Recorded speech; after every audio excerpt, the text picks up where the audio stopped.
This is Paul Turner, the Immigration Barrister at Imperium Chambers. Please subscribe to my channel and hit the notification button for all the up-to-date immigration news. Today I'm going to be talking about the new Home Office coronavirus concessions. This video will bring you up to date with the latest Home Office COVID concessions and touch upon enforcement. This advice is valid as of the 3rd of August 2021, which was the last time that the guidance has been updated. I've done a number of videos and we can see that the government is becoming more restrictive. However, let's start with the good news, as there is always a sting in the tail with any of this government's announcements, even during this terrible pandemic. I will prepare a separate video on the problems and difficulties that are facing more and more people tomorrow as the government takes away some of the concessions. At the outset, however, I would suggest that if you are in the UK or you want to come to the UK, given these concessions, that you get in touch with me or another lawyer first to see if you still qualify or you can use these concessions to your advantage, and also if there are any problems you can avoid them. Although life in general seems to be creeping back to normal, there are still several exemptions that the Home Office have in play, and these will continue to apply for several months. They relate to, among other things, income requirements, the English language test, and importantly, overstaying your leave.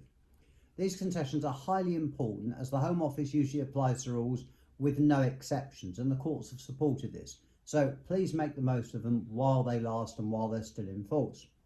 The first exemption I'm going to talk about is that if you've not been able to travel back to the UK because of coronavirus restrictions and your leave has expired. In this case, a short break of up to 6 months in your continuous lawful residence will be overlooked when it comes to the all-important test of applying for 10 years leave or indefinite leave to remain. So continuous lawful residence can be broken due to coronavirus. Also, if you came to the UK on a fiancé or proposed civil partner visa, you usually have to make arrangements to get married within 6 months. However, you can now make an extension of your application for leave if there was a good reason why the marriage couldn't take place during the initial 6-month period. i.e. if your wedding was cancelled because of lockdown, you can apply to extend your fiancé visa and should contact us now to make sure that that happens. The next exemption relates to the minimum income and adequate maintenance requirements for some visas. For example, a spouse visa.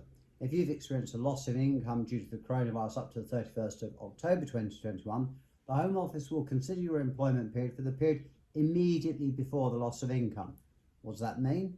It means that if you met the financial requirements for the 6 months prior to the loss of income due to lockdown, you will still meet the requirements. This is highly important for a lot of people.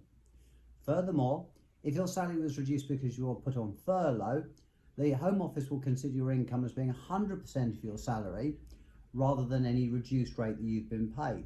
There are also some exemptions for self-employed people who lost income from March 2020 until October 2021. Gosh, it's been a year and a half already. The Home Office is also taking a more relaxed view about providing required documents in support of applications.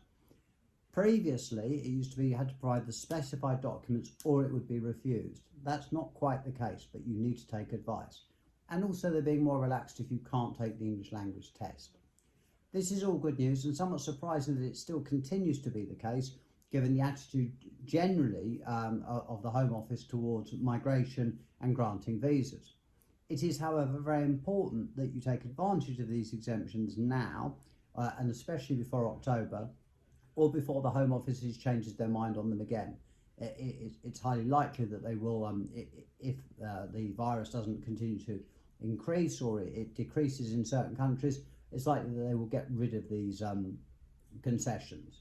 I'm going to be doing a video tomorrow on the other side of the coin, which is the removal of certain of the Home Office coronavirus concessions and the desire for the Home Office for people to leave the country, which is their usual position.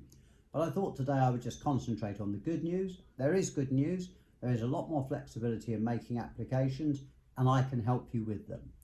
Thank you very much for watching. Please stay safe, and please again, as I say, subscribe to my channel if you haven't. This is Paul Turner, the Immigration Barrister at Imperium Chambers.